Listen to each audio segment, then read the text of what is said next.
యథావిధిగా మీరందరూ ఇంతే ఆసక్తితో మీరు దేవుని సన్నిధిలో కనపడాలి. శుభ శుక్రవారం సిలువ వేయబడిన క్రీస్తుని మనము స్తుతించి సిలువ సందేశాన్ని ధ్యానం చేయబోతున్నాం. మంచి వర్తమానం. ఆ రోజు తప్పనిసరిగా ప్రతి క్రైస్తవుడు, క్రీస్తును కలిగి ఉన్న ప్రతి ఒక్కరూ తప్పనిసరిగా శుభ శుక్రవారం దేవుని మందిరములో మీరు ఉండాలి అని మనవి చేస్తున్నాను. శుక్రవారము యథావిధిగా ఈరోజు ఆదివారం ఏ సమయానికి మీరు మందిరానికి వచ్చారో అదే సమయానికి మీరు మందిరానికి రండి. 3 గంటల వరకు ప్రార్థన అయితే ఉండదు. కొన్ని చోట్ల శుక్రవారం రోజు 3 గంటల వరకు ప్రార్థన పెట్టుకుంటారు. మనకు అలాంటివి ఏమీ లేవు. మనం చక్కగా సమయానికి ముగించుకొని సెలవు తీసుకుంటాం. అలాగే ఆదివారము చెప్పండి, ఈస్టర్ ఆరాధన, క్రీస్తు పునరుద్ధానం యొక్క మహిమను మనము ఆదివారం అనుభవించబోతున్నాం. 3వ దినాన తిరిగి లేచిన యేసుని మనం స్తుతించి గణపరచబోతున్నాం. కనుక వచ్చే ఆదివారం ఏప్రిల్ 1 ఆరాధన, అలాగే ఈస్టర్ ఆరాధన, అలాగే ప్రభు బల్లారాధన, ఇవన్నీ మీరు సద్వినియోగపరుచుకుని దేవుని సన్నిధిలో దీవించబడాలని మనవి చేస్తున్నాను. వచ్చే ఆదివారము భోజనాలు ఉంటాయి. దానికి తగ్గట్టుగా సంఘ పెద్దలు మీరు మరలా మర్చిపోకుండా ప్రేమ కలిగి మీరు అన్ని విషయాలలో నాకు ముఖ్యంగా సహకరిస్తున్నారు. అందును బట్టి సంఘ పెద్దలకు నేను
చక్కగా డెకరేట్ చేసిన పరిచర్య చేసిన బిడ్డలకు ప్రత్యేకమైన కృతజ్ఞతలు తెలియపరుస్తున్నాం.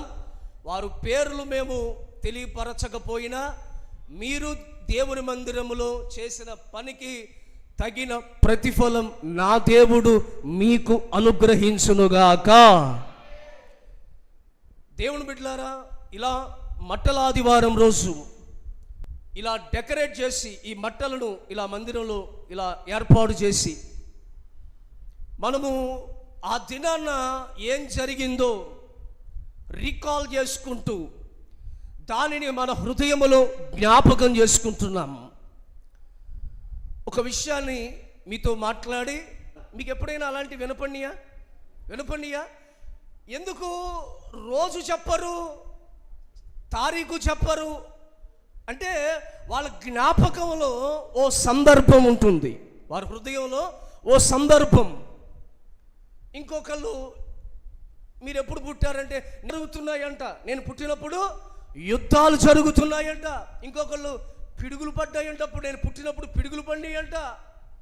ఇలాగా ఓ సందర్భాన్ని జ్ఞాపకం చేసుకుంటారు. ఇప్పుడు ఎందుకు పాస్టర్ గారు ఈ విషయం చెప్తున్నారంటే, మేము కూడా మట్టలాదివారం రోజు జ్ఞాపకం చేసుకునే సందర్భం ఉంది. ఏది అంటే మా కుటుంబము బాప్తీసము పొందినటువంటి శుభదినము మట్టలాదివారం రోజు. స్తోత్రం. ఆ దినాల్లో అంటే సందర్భాలు జ్ఞాపకం చేసుకునేవారు. మరి ఈ రోజులో మీరు డేట్ గుర్తుపెట్టుకోలేదా అంటే అలా కాదు. ఇదొక మంచి పర్వదినం, ఇది ఒక మంచి శుభదినం, ఇది ఒక మంచి సందర్భం. కనుక ఆ సందర్భంలో మేము ఆ రక్షణ బాప్తీసం పొందాము అని మేము ఆదివారం మనకు అనుగ్రహించారు. దేవునికి స్తోత్రం.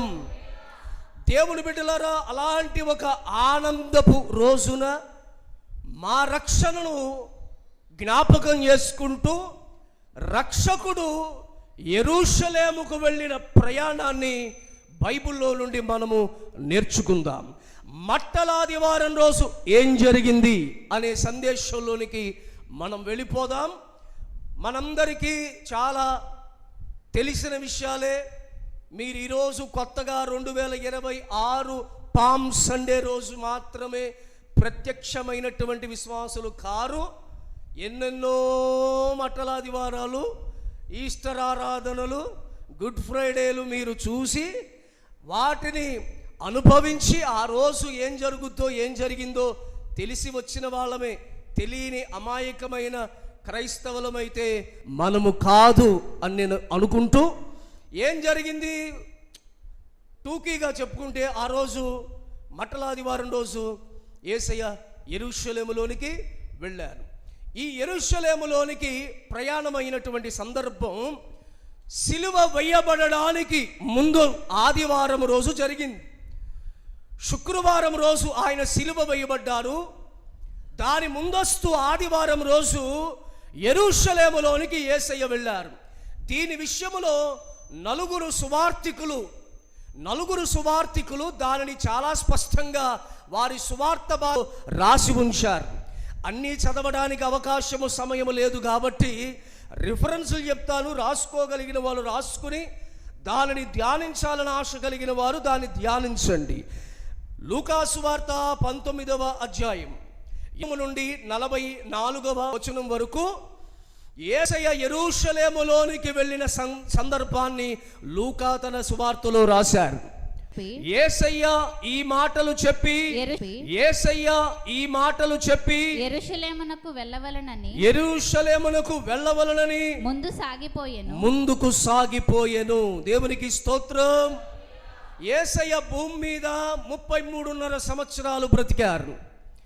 30 సంవత్సరాలు తండ్రి పని చేశారు, 3.5 సంవత్సరాలు పరమ తండ్రి పని చేశారు.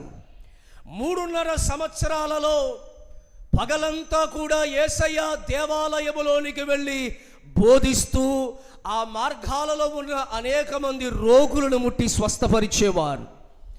యేసయ్య 3.5 సంవత్సరాలలో రాత్రంతా కూడా కొండ మీద లేక తోటలో చక్కగా ఆయన ప్రార్థనలు చేస్తూ గడిపేవారు. యేసయ్య దినచర్య ఏంటి అని మీరు నన్ను అడిగితే, పగలంతా బోధించడం, రాత్రంతా ప్రార్థించడం. పగలంతా అనేక అద్భుతాలు, అనేక స్వస్థతలు చేయటం, రాత్రంతా తండ్రి దగ్గర విజ్ఞాపన చేసి తండ్రి దగ్గర బ్రతుములాడుకుంటూ ప్రార్థనలు చేయటం యేసయ్య దినచర్య. స్తోత్రం. ఇలా యేసయ్య అనేక గ్రామాలకు, అనేక రాష్ట్రాలకు, అనేక చోట్లకు యేసయ్య శరీరధారిగా ఉన్న దినాలలో ఆయన కాలి నడక మీద అనేక చోట్ల ప్రయాణం చేశారు. బైబిల్ అంతట్లో మీరు చూస్తే యేసయ్య ఎక్కువగా నడుచుకుంటూనే వెళుతూ సువార్త చేసిన సందర్భాలు ఎక్కువగా మీకు బైబిల్లో కనబడతాయి. కొన్ని సందర్భాల్లో ధోనిలో ప్రయాణం చేసినట్టు, ఇంకొన్ని సందర్భాలు గమ్మత్తుగా సముద్రం మీద నడుచుకుంటూ వెళ్ళినట్లుగా లేఖనాల్లో చూస్తాం. కానీ ఈ సందర్భం రోజు మాత్రమే యేసయ్య ఒక గాడిద మీద ప్రయాణం చేయడానికి ఇష్టపడ్డాడు.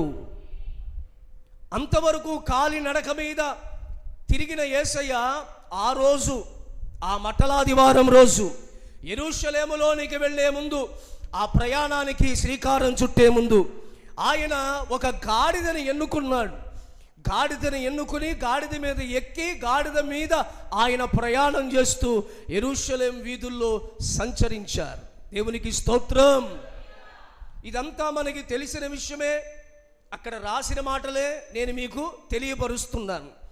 ఇలా జరుగుతూ వెళుతున్న మార్గంలో యేసయ్య ఆ గ్రామములోనికి, ఆ ఊరులోనికి, ఆ మార్గములోనికి యేసయ్య వచ్చాడనే సమాచారం తెలుసుకున్నటువంటి అనేక మంది జనులు ఏం చేశారంటే, యేసయ్య వచ్చుచున్న వెళుతున్న మార్గమును, ఆ మార్గమంతా కూడా మట్టలను పరిచారు, బట్టలను పరిచారు. దేవునికి స్తోత్రం. మట్టలను బట్టలను పరిచారు. పరిచి వారందరూ ఏకకంఠముతో దేవుణ్ణి స్తుతించారు, దేవుణ్ణి ఆరాధించారు. ఆ రోజు భూమి కంపించిందా అన్నట్టుగా, రాళ్ళు సైతం దద్దరిల్లేటట్లుగా ప్రతి కంఠ స్వరములో నుండి దావీదు కుమారునికి జయము కలుగునుగాక, సర్వోన్నతమైన దేవునికి జయము కలుగునుగాక అని దేవుణ్ణి జయము జయము జయము అని ఆయనను స్తుతించారు. దీనిని మత్తయ్య రాసిన సువార్తలో మనం ఆ మాటలు మనం చూడగలుగుతాం. 21వ అధ్యాయము 9వ వాక్యాన్ని చదువుదాం. జనసమూహములో ఆయన ముందు వెళ్ళుచున్నవారు వెనక వచ్చుచున్నవారు దావీదు కుమారునికి జయం, ప్రభు పేరట వచ్చువాడు స్తుతింపబడును గాక, సర్వోన్నతమైన స్థలములలో జయము అని కేకలు వేయుచున్నారు. ఇది మీరు గట్టిగా కేక వేసి దేవునికి మహిమ కలుగును గాక, గట్టిగా కేక వేసి హల్లెలూయా, గట్టిగా కేక వేసి యేసయ్యకు మహిమ కలుగునుగాక.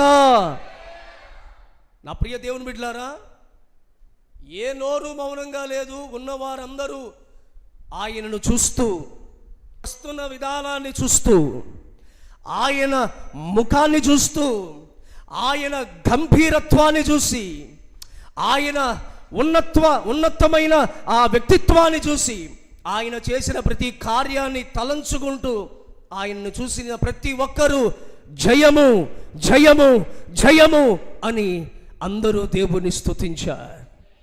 ఇది ఏ రోజు అంటే స్తుతించినటువంటి రోజు, దేవుడు స్తుతించబడిన రోజు. కేకలు వేశారంట. ఎలాగా? గట్టిగా గట్టిగా గట్టిగా, అది కేకలు వేశారు. కేకలు వేసి స్తుతించారు. కేకలు వేస్తే కొంతమందికి నచ్చదు కదండి, కొంతమందికి ఇష్టంగా ఉండదు కదండి, కొంతమందికి చెవుల్లో ఏమండి కందిరీగలు దూరినట్లుగా చెవులంతా గింగిరుగాలుగా రకరకాలుగా వాళ్ళకి నచ్చదు. మన ప్రార్థనలు కొంతమందికి నచ్చవు.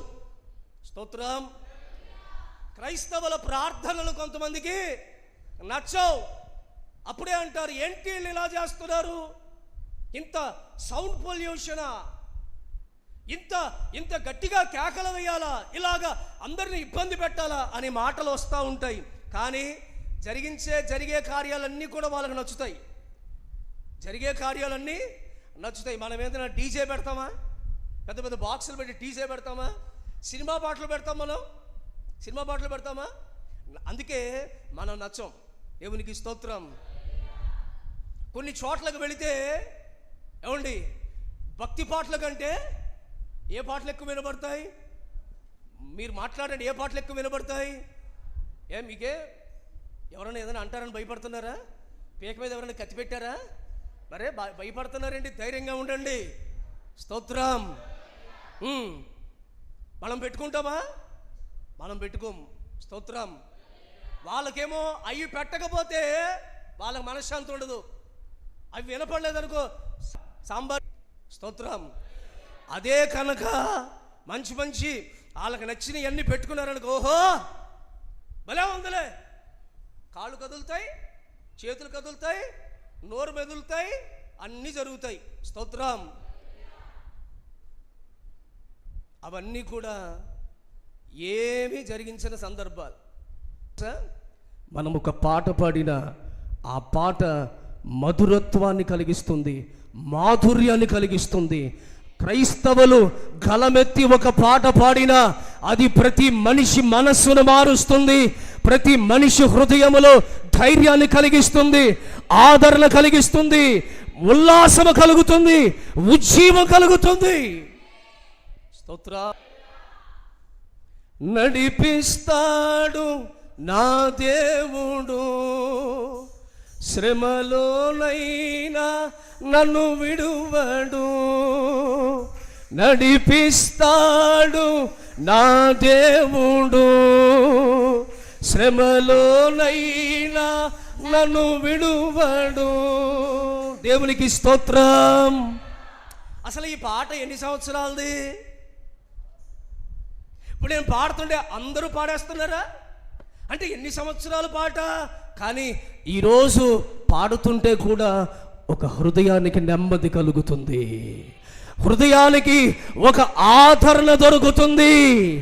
అంటే బైబిల్ సజీవమైనది, క్రైస్తవుల పాట సజీవమైనది. ప్రతి పాట బ్రతుకుతుంది, ప్రతి పాట బ్రతికిస్తుంది, ప్రతి పాట జీవము కలిగింది, ప్రతి పాట మనల్ని జీవింపజేస్తుంది. Praise the Lord. హల్లెలూయా. ఇది క్రైస్తవ్యంలో మనకున్న గొప్పతనం. క్రీస్తు మనకి కలిగించిన కిరీటం ఇది, ఔన్నత్యం ఇది, ఉన్నత స్థితి ఇది ఆయన వలన మనకి కలిగి ఉంది. Praise the Lord. ఆ రోజు కేకలేస్తున్నారండి. కేకలేస్తుంటే కొంతమందికి నచ్చలా. కొంతమందికి చెప్పండి, కొంతమంది కేకలేస్తే ఏమవుదు? నచ్చదు, ఇష్టం ఉండదు, వాళ్ళకి అదో రకంగా ఉంటుంది.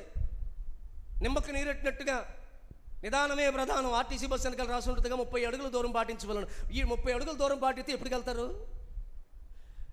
దేవునికి స్తోత్రం. హల్లెలూయా. నిదానమే నిదానమే ప్రధానం. స్తోత్రం.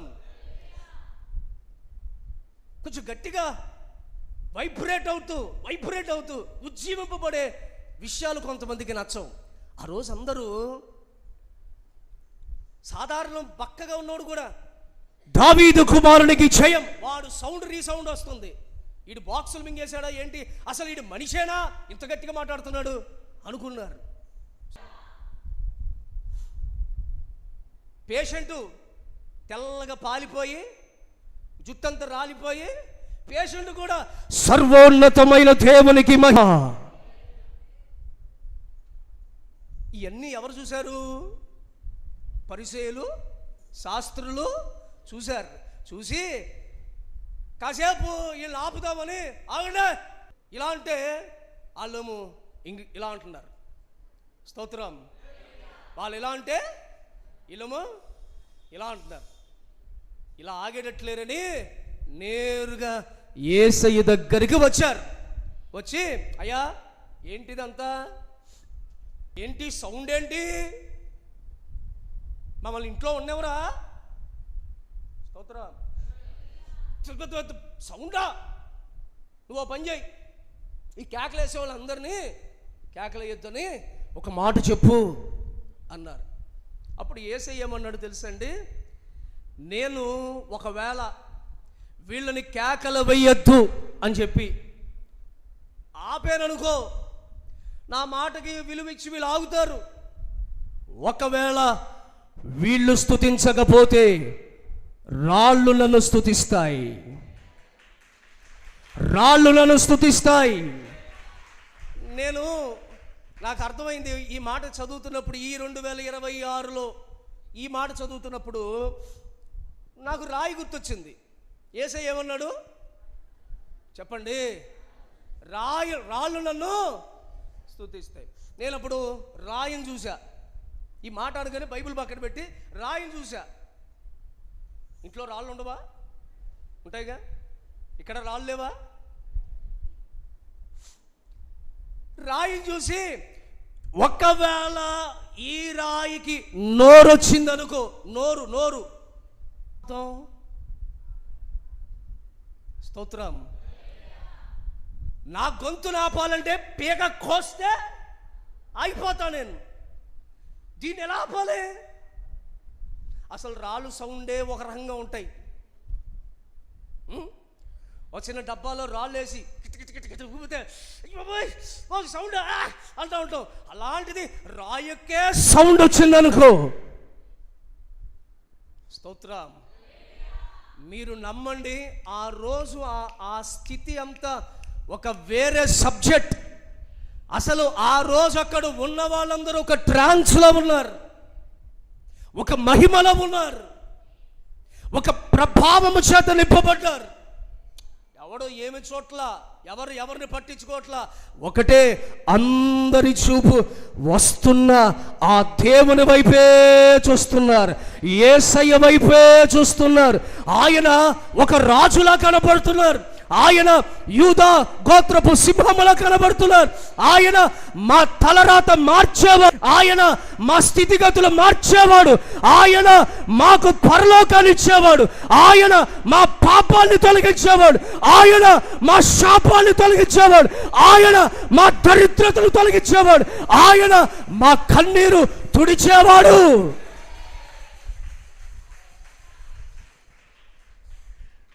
ఎవరు ఆపలేకపోతున్నారండి, ఎవరు ఆపలేకపోతున్నారు. ఆ రోజు ఒక అద్భుతమైన స్తుతి ఆరాధన జరిగిన రోజు.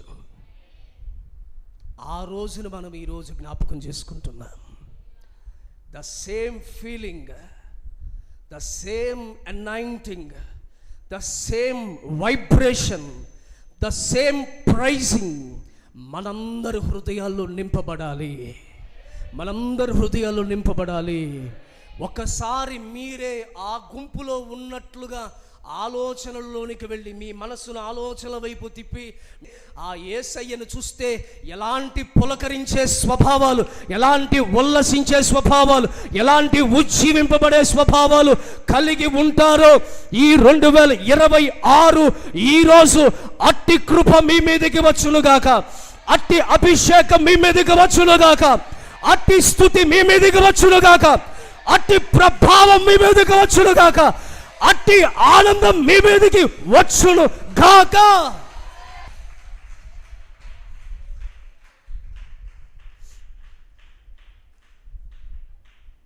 బట్టలు పరిచారు, బట్టలు పరిచారు. ఎందుకు పరిచారు? మన పైగా యేసయ్య నిలిచుండాలి, నీ ఇంటి పైన ఆయన నిలిచుండాలి, నీ ఇంటి వారి మీద ఆయన నిలిచుండాలి, మనమందరము ఆయన పాదాల దగ్గర ఉందుముగాక. ఇదే ఉదాహరణ, దానికి అర్థం అదే. ఈరోజు ఆయన పాదాల దగ్గర ఉంటే మా బ్రతుకులు ఆశీర్వదించబడతాయి. వాళ్ళు ఆ రోజు అనుకున్నారు, అయ్యా నువ్వు మాకు పైవాడివయ్యా, నువ్వు అధికారివయ్యా, మాకు నువ్వు రాజువయ్యా, నువ్వు గొప్పవాడివయ్యా, మేము మా బ్రతుకులు నీ పాదాల దగ్గర ఉంటే మేము దీవించబడతామని బట్టలు పరిచి ఆయనను స్తుతించారు. ఇది చాలా ఆనందాన్ని కలిగించి సంతోషిస్తుండగా నాలో కలిగిన దుఃఖం ఏంటంటే, ఇదే మనుషులు, ఇదే జనసమూహం ఇంత ఆర్భాటంగా ఆరాధన చేసిన ఇదే ప్రజలు 5 రోజులండి, వేళ్లతో లెక్క పెట్టుకునే 5 రోజుల్లో పొగిడిన అదే వారు బల్లెములతో పొడవమని ప్రేరేపిస్తున్నారు. హోసన్నా హోసన్నా, జయము జయము అన్న ఇదే పొగిడిన వారు ఆయనను బల్లెములతో పొడవమన్నారు. ఆయనను సిలువ వేయండి. పొగిడిన వారే పొడవమన్నారు, పొడిచిన వారే పూడ్చిపెట్టారు. స్తోత్రం. ఇది ఒక విచిత్రమైన పరిస్థితి. అలాంటి ప్రజలంగా మన బ్రతుకులో ఎన్నడూ మారకుండానట్లుగా 5 రోజులు కాదు, బతుకున్న నాళ్ళు మన నోట దేవుణ్ణి స్తుతించి, దేవుణ్ణి ఘనపరిచి, దేవుణ్ణి గొప్ప చేసే ఆత్మీయత ఈ మట్టలాదివారం రోజు నాతో మనందరితో నేర్చుకోవాలని పరిశుద్ధాత్మ దేవుడు ఆశపడుతున్నాడు. నిలకడగా మీరు దేవుని స్తుతించండి, నిగ్రతగా దేవుని స్తుతించండి, నమ్మకంగా దేవుని స్తుతించండి. 5 రోజుల్లో మనుషులు మారిపోయారండి. 5 రోజులు, 5 రోజులు. చాలా ఆశ్చర్యం కలుగుద్ది. ఆ పరిసయ్యులు వాళ్ళందరూ వీళ్ళతో చెప్పారు ఏమనంటే, మీరు స్తుతించి ఆరాధన చేశారే, ఆయన దుర్బోధకుడు, అబద్ధికుడు, ఆయన మన మతాన్ని, మన మార్గాలను పాడు చేస్తున్నాడు, ఆయన ఒక దొంగ. ఈ విషయాలన్నీ నమ్మేశారు. నమ్మేసి యేసయ్యను సిలువ వేయండి.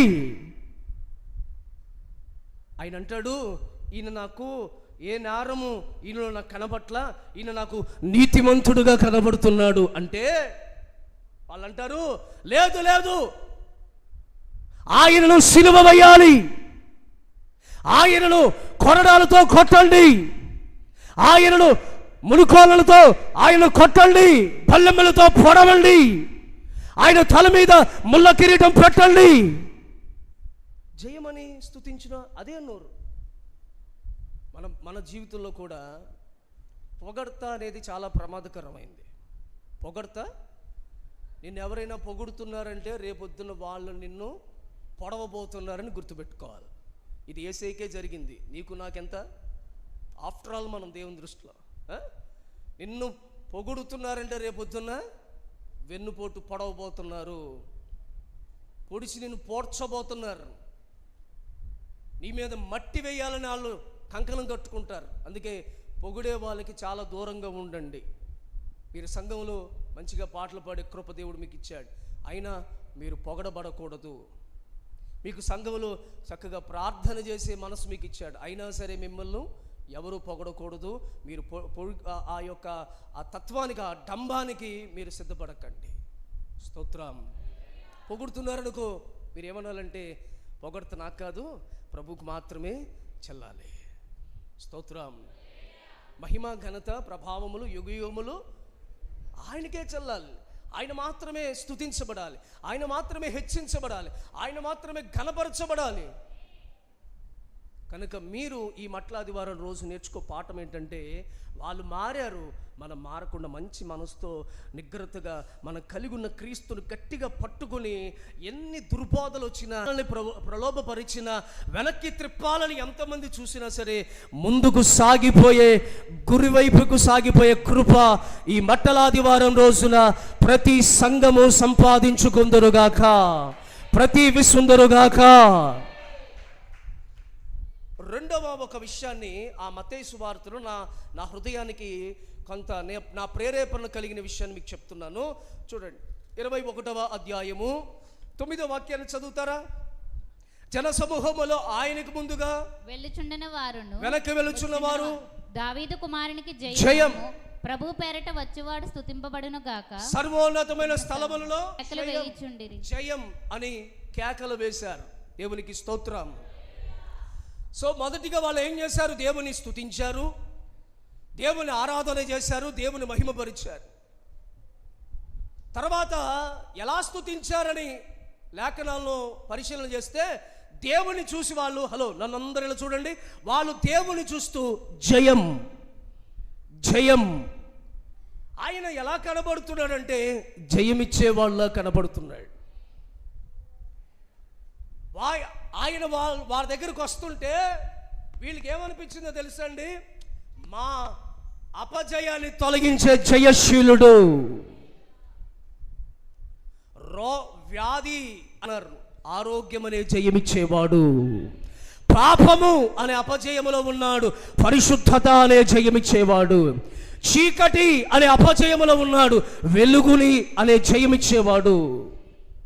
వాళ్ళు అనుకుంటున్నారు శాపం అనే అపజయంలో మా బ్రతుకులు ఉన్నాయి. మమ్మల్ని చూసి అందరూ చేదరించుకుని మమ్మల్ని చూసి అవమానించే బ్రతుకులమై, ఇలాంటి బ్రతుకులకి ఆయన మాకు జయాన్ని ఇవ్వడానికి వస్తున్నాడు. అందుకే ఆయన వాళ్ళందరి నోట ఏమని వచ్చిందండి? జయం.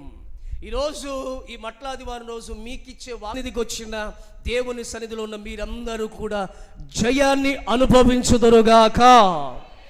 గట్టిగా ఆమేన్ చెప్పండి. మీరు పాపమును జయించుదురుగాక, లోకమును జయించుదురుగాక, అపవిత్రతను జయించుదురుగాక, వ్యసనములు జయించుదురుగాక, ఆచారాలు జయించుదురుగాక. జయించండి. ఎందుకంటే మీ మధ్యలో ఈ గాడిద మీద ఇప్పుడు యేసయ్య ఉన్నాడు. ఆ రోజు గాడిద మీద ఆ ఊరిలో ఆ పట్టణంలోకి వచ్చిన అదే యేసయ్య ఈ పిప్పర్లో ఈ మట్టలాదివారం రోజు ఇదిగో ఈ గాడిద మీద మీకు జయాన్ని ఇవ్వబోతున్నాడు. స్తోత్రం. ఇక మీదట మీరు ప్రార్థన చేయండి. మీరు చేసిన ప్రతి ప్రార్థన నా దేవుడు నెరవేర్చునుగాక. జరగదు అనేది లేకుండా ప్రతిదీ నా దేవుడు జరిగించునుగాక. దేవుడిచ్చే జయం ఎలా ఉంటుందో ఒక 3 మాటలు ప్రకటన గ్రంథంలో రాస్తుంది. చదివిస్తాను. మీ స్మరణకు, మీ ఆత్మీయ జీవితాన్ని, దాన్ని ఎదుగుదల కొరకు మీరు దాన్ని ధ్యానం చేయండి. ప్రకటన గ్రంథములో 2వ అధ్యాయము 11వ వాక్యాన్ని చదువుదాం. ప్రకటన పుస్తకం 2వ అధ్యాయం 11వ వాక్యం. సంగములతో ఆత్మ చెప్పుచున్న మాట, సంగములతో ఆత్మ చెప్పుచున్న మాట, చెవిగలవాడు వినుగాక, చెవిగలవాడు వినుగాక. జయించువాడు రెండవ మరణము వలన ఏ హానియు చెందడు. రెండవ మరణం మీకు ఏ హాని కలిగించదు. ఎలాంటి జయాన్ని ఆయన ఇవ్వబోతున్నాడంటే, రెండవ మరణం ఉంది కదా, దేహానికి కలిగే మరణము కంటే ఆత్మకు కలిగే రెండవ మరణం ఉంది కదా, ఆ రెండవ మరణము మీకు హాని కలిగించదు. అలా మరణించగా అది హాని కలిగించకుండా ఆహ్లాదకరమైన పరలోకములోనికి మిమ్మల్ని తీసుకువెళుతుంది. స్తోత్రం. రెండవ విషయం, ప్రకటన గ్రంథం 3వ అధ్యాయం 21వ వాక్యం. ప్రకటన గ్రంథం 3వ అధ్యాయం 21. నేను జయించి నా తండ్రితో కూడా ఆయన సింహాసనం నందు కూర్చుండి ఉన్న ప్రకారం నాతో కూడా నా సింహాసనం నందు కూర్చుండనిచ్చాడు. అది మీరు జయాన్ని పొందితే సింహాసనములో దేవుడు మిమ్మల్ని కూర్చుండబెడతాడు. స్తోత్రం. మనల్ని సాధారణమైన స్థితిలో కాదు, వాక్యము నెరవేర్పుతుంది. వాక్యము ప్రతిదీ కూడా నెరవేరుతుంది. సింహాసనములో దేవుడు కూర్చుండబెడతాడు. అదే ప్రకటన గ్రంథం 3వ అధ్యాయం 12వ వాక్యం. జయించువానిని నా దేవుని ఆలయములో ఒక స్తంభముగా చేసేదను. మీరు జీవం కలిగిన దేవుని మందిరములో ఒక ఆలయముగా, ఒక స్తంభముగా, ఒక్కొక్క స్తంభముగా నా దేవుడు మిమ్మల్ని ఆశీర్వదించునుగాక. ఏం జరుగుద్ది? ఆ జయశీలుడు మనతో ఉంటే ఏం జరుగుద్దంటే, 1, మీరు రెండవ మరణం వల్ల మీకు ఏ హాని కలగదు. 2, ఆయనతో పాటు మనల్ని ఆయన సింహాసనములో కూర్చోవదిగా ఆయన ఆలయములో మనం అందరము స్తంభము, ఒక్కొక్కరు ఒక్కొక్క స్తంభములుగా మారాలి. స్తోత్రం. మరి ఈ అనుభవాలు, ఈ జయాన్ని మనం ఎలా రుచి చూస్తాం? ఈ జయాన్ని ఎలా ఆస్వాదించగలుగుతాం? ఎలా మన జీవితంలో ఇది అనుగ్రహించబడుతుంది?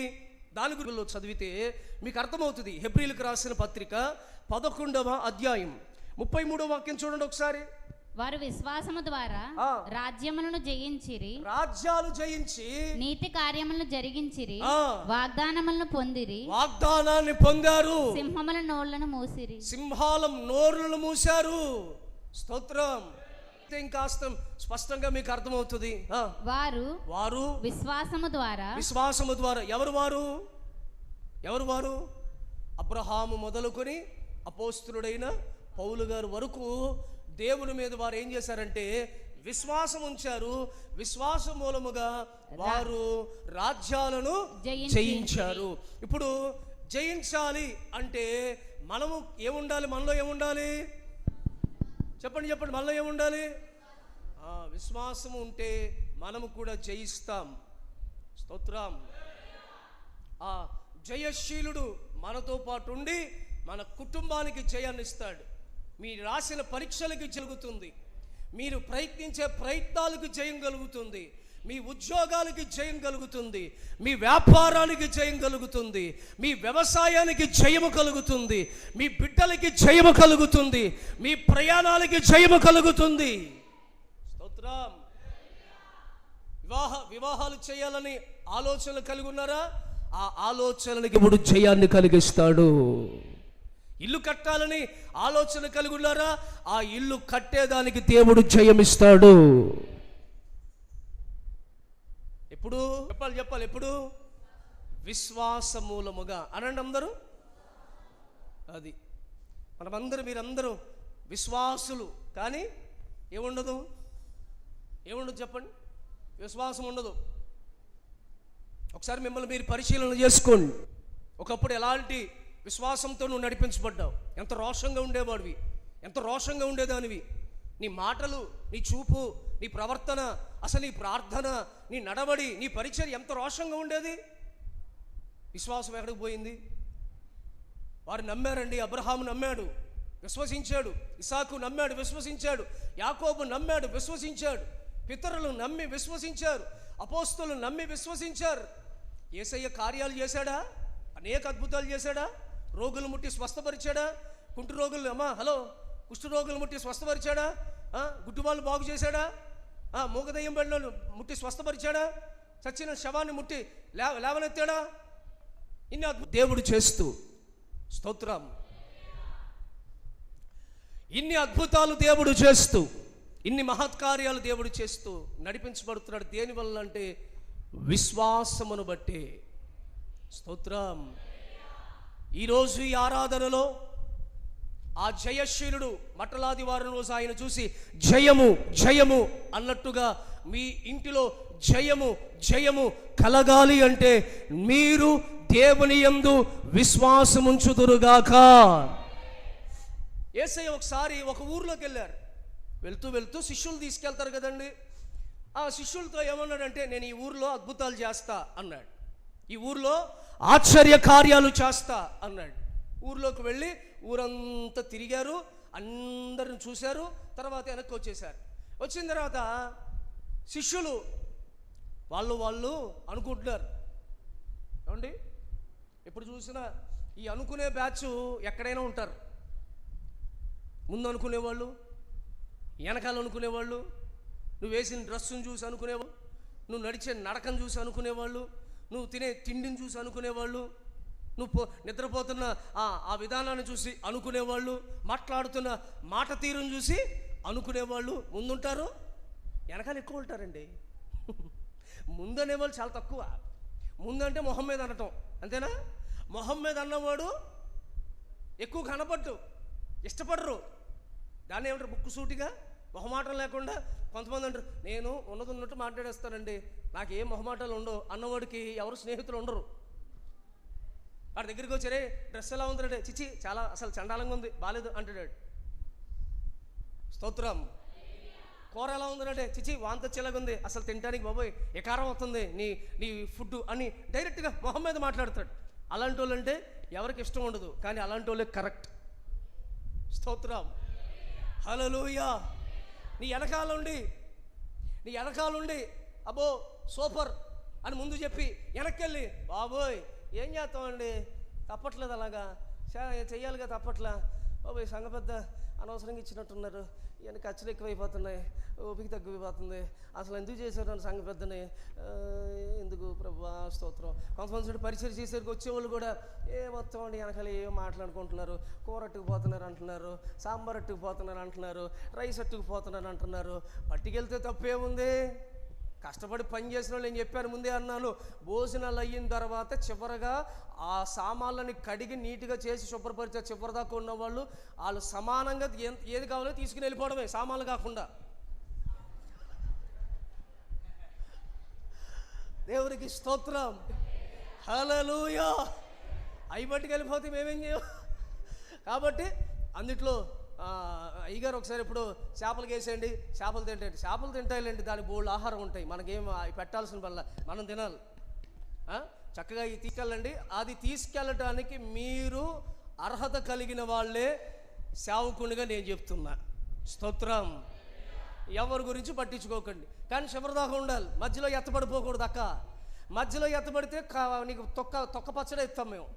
చివరిదాకా ఉన్నాము, మిగిలినది పట్టుకెళ్ళిపోవచ్చు నువ్వు, సామాన్లు తప్ప. మళ్ళా చేతులతో ఒకసారి గట్టిగా హల్లెలూయా. ఇవన్నీ కరెంటు బిల్లు అంటున్నారు, గ్యాస్ అంటున్నారు, భోజనాలు అంటున్నారు, వాటర్ అంటున్నారు. ఇవన్నీ ఎక్కడ పడతాం ప్రభువా? యేసు రక్తమే జయం. ఆ పదవేదో తీసేసి సాధారణంగా కొంతమంది సాధారణంగా విశ్వాసులుగా వస్తాం. స్తోత్రం. నేను ఒక్క మాట చెప్తాను, మీరు చూడండి, రాబోయే రోజుల్లో మీరందరూ సంఘానికి ప్రతినిధులుగా నా దేవుడు చేయబోతున్నాడు. సంఘానికి ప్రతినిధులుగా మీరు ఉండబోతున్నారు. స్త్రీలని పురుషులని ఏ భేదము లేదు, యవ్వనస్తులని ఏ భేదము లేదు. ప్రతి ఒక్కరూ ఇయర్స్గా దేవుడు మిమ్మల్ని అభిషేకించునుగాక. మీలో అలాంటి హృదయాన్ని, అలాంటి ప్రేరేపణను, అలాంటి ఉత్సాహాన్ని నా దేవుడు కలిగించబోతున్నాడు. నా దేవుని మందిరం అన్నట్టుగా మీరు మందిరానికి రాబోతున్నారు. ఇది ఎవరో మందిరము కాదు, ఇది నా మందిరము అని మీరు దేవుని సన్నిధికి వచ్చుదురుగాక. దేవుని సన్నిధిలో అలాంటి పరిచర్య మీరు చేయుదురుగాక. అలాంటి పరిచారకులుగా దేవుడు మిమ్మల్ని మార్చునుగాక. పరిచర్య విషయంలో ఎవడు బలహీనుడు కాదు. పరిచర్య విషయంలో ఎవడు చెయ్యి వెనక్కి ముడుచుకోవడం లేదు, ఆ చెయ్యి ముందుండబోతుంది. పరిచర్య విషయంలో చెప్పండి, స్త్రీలు చెప్పండి, పరిచర్య విషయంలో ఆగిపోయావు. కత్తిపేట దగ్గర వచ్చే అక్కమ్మలు ఆగిపోయారు. కూరగాయలు కోసే చోట ఉల్లిపాయలు కోస్తుంటే ఇలా అంటున్నారు, చిన్న కోసావు, అలా కోసావు అంటున్నారు. వంకాయ కోస్తుంటే అలా కోసామంటున్నారు. ఇంటికి పట్టుకుపోవడానికి ఎలా కోసుకున్నావు, ఎవరికి దొరుకుద్ది అంటున్నారు. పెద్ద ముక్కలు కోస్తేనేమో ఇంత పెద్ద ముక్కలు కోసామంటున్నారు. చిన్నయ్య తినము, అసలు సేమంత ముక్కలు కోసేవేంటి అంటున్నారు. ఎందుకు వచ్చింది పాస్టర్ గారు మాకు ఈ బాధలు? మేము వెనకాల వచ్చి కూర్చుని హల్లెలూయా, స్తుతి స్తోత్రం, పరిశుద్ధుడా నీకు వందనాలని ప్రార్థన చేసుకుని వెళ్ళిపోతానంటే ఎల్లనెత్తాడా పరిశుద్ధాత్మ దేవుడు? వెనకబడిపోయినా సరే పరిశుద్ధాత్మ దేవుడు నేను ముందుకు తీసుకొస్తాడు. ప్రైజ్ ది లార్డ్, హల్లెలూయా. మనం ఉంది మట్టి స్థలంలో కాదు, మహిమకరమైన స్థలములో ఉన్నాం, జీవం కలిగిన స్థలములో ఉన్నాం, ప్రభావము కలిగిన స్థలములో ఉన్నాం. ఆయన అంటాడు, విశ్వసించిన వాని కడుపులో నుండి జీవజల నదులు ఉబుకుతాయి. ఒక్కొక్కరి విశ్వాసమును బట్టి జీవజల నదులు మీ హృదయాల్లో ఉప్పొంగేటట్లుగా, మీ కడుపులో జీవజల నదులు పారేటట్లుగా పరిశుద్ధాత్మ వశములోనికి మనమందరము వచ్చుదుముగాక. యేసయ్యది ఒక మాట చెప్పి నేను ముగిస్తా. యేసయ్య ఎలాంటి వాడంటే, సాధారణంగా ఒక మనిషికి 100 గొర్రెలు ఉన్నాయనుకోండి. సాధారణమైన ఒక మనిషికి ఆసామి లేకపోతే కాపరి ఓ సందర్భంలో ఓ గొర్రె తప్పిపోతే, లేకపోతే ఎటో అది దారి మరలిపోయి వెళ్ళిపోతే, ఆ మనిషి అనుకుంటాడు లెక్క పెట్టేటప్పుడు 99 ఉంటే, సర్లేలే ఒకటే కదా, మార్గంలో ఎటో పోయిందేమో, ఇక ఉన్న 99 జాగ్రత్తగా చూసుకుంటే చాలే అని సాధారణంగా భూమి మీద ఒక మనిషి అనుకోవచ్చు, ఆ ఒక్క గొర్రె కోసం మళ్ళా కాలి నడక మీద ఎక్కడికో వెళ్ళి ప్రయత్నాలు చేయడం, కానీ అసలు అటుపోయిందో తెలియని స్థితిలో ఎలా కనుక్కోవాలని ప్రయత్నాలు చేయక వదిలేస్తారు కొంతమంది. కానీ నా యేసయ్య ఎలాంటి వాడంటే, ఈయన కాపరులకు ప్రధాన కాపరి, గొర్రెలకు కాపరి, ప్రధాన యాజకుడైన ఈయన ఎలాంటి వాడంటే, లెక్క పెడుతున్నప్పుడు 99 కనబడితే ఆ పిప్పర్ సంఘములు ఆ ఒక్క గొర్రె ఎటు వెళ్ళిపోయిందని 99ని ఒక కంట కనిపెడుతూనే ఒక గొర్రె కోసం వెళ్ళి దానిని వెదికి మరలా మందలోనికి సమకూర్చేవాడే మన ప్రధాన కాపరి. ఆయన పేరు నజరేయుడైన యేసు. ఆయన ఒక్కడే ఏం చేస్తాడు? వెతుకుతాడు. లూకా 19:10 ప్రకారంగా తీయద్దు, నశించు ఆత్మలను వెదికి రక్షించుటకే మనిషి కుమారుడు భూలోకానికి దిగి వచ్చాడు. దేవునికి స్తోత్రం. ఏం జరిగింది ఆ రోజు? పట్టలాదివారం రోజు ఏం జరిగింది? వాళ్ళందరూ ప్రభుని స్తుతించారు, కానీ 5 రోజులకి వాళ్ళు మర్చిపోయారు. మనం అలాగా మర్చిపోయే వాళ్ళం కాకుండా మన ప్రాణం పోయేంత వరకు, కట్టె కాలేంత వరకు, పెట్టెలో పెట్టేంత వరకు ప్రభువే అనే ధ్యాస, ఆశ, శ్వాస మీ అందరూ కలిగి ఉందురుగాక. వెనుతిరగద్దు, వెనుతిరిగే ప్రసక్తే లేదు. నిర్ణయం తీసుకోండి. అస్సలు ఏమొచ్చినా సరే సంఘాన్ని విడిచే ప్రసక్తి లేదు. పాస్టర్ గారు, హలో, నువ్వు వెళ్ళిపోమన్నా నేను వెళ్ళను. ఇది హలో, సంఘబద్ధంగా నువ్వు వద్దు అన్నా సరే ఛాన్స్ లేదు. స్తోత్రం. పరిచర్య ఇక్కడ వద్దు అన్నా సరే నీ మాట కూడా వినం మేము. ఎందుకు సంఘం విషయంలో మేము వెనుతిరిగే మనసు మాకు లేదు. ఏదైనా మేము ముందుకు సాగిపోతాము. ఛాలెంజింగ్గా తీసుకోండి ఈ మాటలు, టేక్ ఇట్ ఈజీగా తీసుకోవద్దు. నువ్వు ఏం చెప్పు, నువ్వు అసలు నన్ను చూసి ఇటు తిరిగిపోయి వాక్యం చెప్పరా, నువ్వు అటు తిరిగి అట్టొచ్చి కూర్చుంటా. నువ్వు పెప్పర్ రాకపోతే గుడుము వచ్చి నీకు కనబడతా, గుడువులో లేకపోతే తెలుగు చెరలు వచ్చైనా నిన్ను చూస్తా. అనో సచ్చేదాకవే నేను విశ్వాసినే అనా, సచ్చేదాకా నిస్సీ కల్వరి సంఘ విశ్వాసినే నేను. సంఘబద్ధం చేస్తా అంటే వెళ్ళను, సంఘబద్ధం తీసేస్తా అన్నా వెళ్ళను. వాక్యం నన్ను చూసి చెప్పినా వెళ్ళే ప్రసక్తి లేదు. పాస్టర్ గారు తాడో పెడి తెలుసుకుందాం, అయితే నువ్వు వెళ్ళిపోవాలా, నేను వెళ్ళే ప్రసక్తి లేదు. సంఘబద్ధులు ఏమనాలి? పాస్టర్ గారు మీరైనా మారాలి, కానీ మేము మీరైనా తగ్గండి, మేము తగ్గం. స్తోత్రం. మీరైనా వెనకడుగు వేయండి, మీరు చెప్పండి. ఎవరొస్తులు మీరు చెప్పండి అన్నా. ఎవరు ఏమన్నా సరే ఈ జీవితానికి చెప్పండి, ఇక డైవర్స్ లేదు మనకి. విడాకులు లేని చక్కని ఆత్మ సంబంధం మనందరిది. Praise the lord. ఏం లేవు మనకి, డైవర్స్ లేవు. నువ్వు కోర్టుకి వెళ్ళినా ఏమన్నా చల్లవు. స్తోత్రం. అలాంటి ఒక కృప దేవుడు మనందరికీ ఇచ్చునుగాక. రెండవది విశ్వాసం. విశ్వాసం ద్వారా మనము జయిస్తాం. యేసయ్య ఊరిలో ఒక అద్భుతం కూడా చేయలేదు. ఎందుకో తెలుసా? వాళ్ళెవరూ దేవుని మీద విశ్వాసం ఉంచలేదు. అదే మనం విశ్వాసం ఉంచి దేవుణ్ణి అడిగితే దేవుడు కార్యం చేస్తాడు. ఎంత గొప్ప అద్భుతం అండి. బైబిల్స్ మూసేయండి. 12 సంవత్సరాలు రక్తస్రావం వ్యాధి. ఎన్ని సంవత్సరాలు? 12 సంవత్సరాలు. ఎవరెవరో చెప్పిన మాటలన్నీ విని విని విని విని విని ఆమెకు విశ్వాసం కలిగి యేసయ్య దగ్గరికి వెళ్ళింది. మామూలుగా మీరు నేనైతే ఏం చేస్తాం చెప్పండి? మీరు నేనైతే ఏం చేస్తాం? సమస్య ఉందనుకో, యేసయ్య కనబడ్డాడు అనుకో, ఆ రోజులో నువ్వే ఉన్నావు అనుకో, ఏం చేస్తావు? పరిగెత్తుకుంటూ వెళ్ళి యేసయ్య ముందు మోకాళ్ళు వేసి పొర్లు దండాలు పెట్టి ఆయన పాదాలు పట్టుకుని, బాబు నా బ్రతుకుకి నీవే శరణం, ఏదో ఒకటి చేసి నా జీవితాన్ని బాగు చేయి ప్రభా అని అడుగుతాం. ఈమె ఎంత విశ్వాసం! ఈమె అంతమంది జనాన్ని చూసి అసలు ఆయన దగ్గరికి వెళ్ళి ఎదరు నుంచి ప్రార్థన చేయించుకోవాల్సిన అవసరం ఏంటి?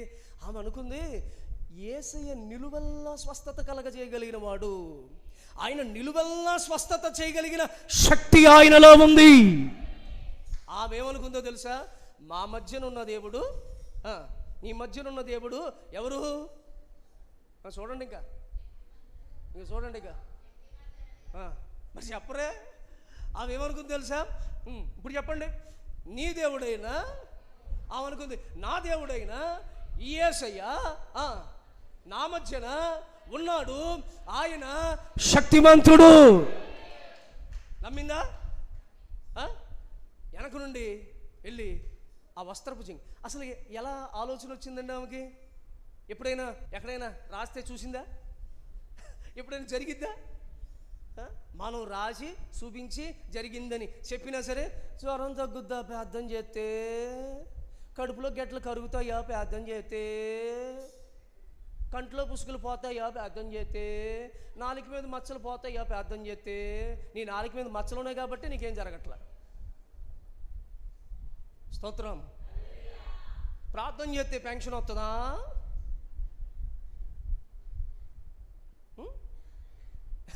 ఎన్ని ఎన్ని ఎన్ని ఎన్ని అనుమానాలు. ఆమండి నిజంగా గొప్ప విశ్వాసం అండి.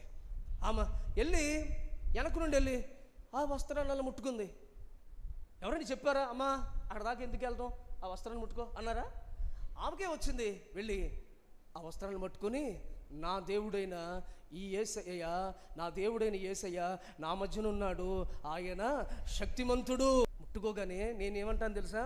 ముట్టుకోవడం కాదు, ఆమె అనుకోగానే అద్భుతం జరిగింది. ఇక్కడ వస్త్రం ముట్టుకున్నారు అనేది తీసుకోకండి మీరు, ఆమెలోకి వెళ్ళిన విశ్వాసాన్ని తీసుకోండి. అలా అని చెప్పి ఇప్పుడు మీరు కూడా పాస్టర్ గారు వెనకాల వెళ్తుంటే సాక్సులు ముట్టుకుందాం, కాళ్ళు ముట్టుకుందాం. నా సాక్సులు ముట్టుకుంటే ఏముంటుంది? నడిచి నడిచి వాసన వస్తుంది. నా కాళ్ళు పట్టుకుంటే ఏం ఉపయోగం లేదు. అదే చెప్తాను అందరికీ. బాబు ఇప్పుడు కూడా కొంతమంది సీనియర్ విశ్వాసులు అంటే, నేనంటే బాగా ప్రేమ ఉన్నవాళ్ళు, మా అమ్మమ్మ లాంటి వాళ్ళు. అమ్మమ్మ వయసుకు వచ్చారంటే ఎంత ఎంత రిలేషన్ మా. ఇక వాళ్ళు ఏమనుకో అప్పుడు కూడా నేను బల్లిస్తుంటే అలా కాళ్ళ మీద అలా దండం పెడతారు. కానీ నేనేం చేయలేను. దేవునికి స్తోత్రం. అది ఏం కాదు. మనం నూనె తీసుకుని ఇలా రాసుకుంటామా? నూనె ఏం లేదు, నూనెలో శక్తి ఏం లేదు, నూనెలో ప్రభావం ఏం లేదు. కానీ ఆ నమ్మిక విశ్వాసముతో దాన్ని మనం ధరిస్తున్నప్పుడు, దాన్ని మనం అనుభవిస్తున్నప్పుడు, నీ శరీరములో ఒక స్వస్థతను, అద్భుతాన్ని నా దేవుడు చెయ్యునుగాక. ఇట్టి మాటల చేత శక్తిమంతుడని యేసయ్య మనలందరినీ బలపరచునుగాక. అందరూ లేచి నిలబడండి, ప్రార్థన చేసుకుని సెలవు తీసుకుందాం. అందరూ లేచి నిలబడండి. ఈ నెల ఈ చివరి ఆదివారపు ఆరాధన, మట్టలాదివారపు రోజున దేవుని విలువైన వాక్య సందేశాన్ని మనం విన్నాం. ధ్యానం చేసుకుంటూ ప్రార్థన చేసుకుని సెలవు తీసుకుందాం. అందరూ చక్కగా నోరు తెరిచి ప్రభువుని స్తుతిస్తూ, ప్రభువా నాతో మాట్లాడిన ఒక్కొక్క మాట కొరకై నీకు స్తోత్రం, స్తోత్రం, స్తోత్రం. మమ్మల్ని బలపరిచి, మమ్మల్ని ఉద్దేశించి మాతో మాట్లాడినందుకై స్తోత్రం. ఆ రోజు స్తుతించారు, ఆ రోజు విశ్వాసము కలిగి ఉన్నారు. ఈరోజు అలాంటి స్తుతి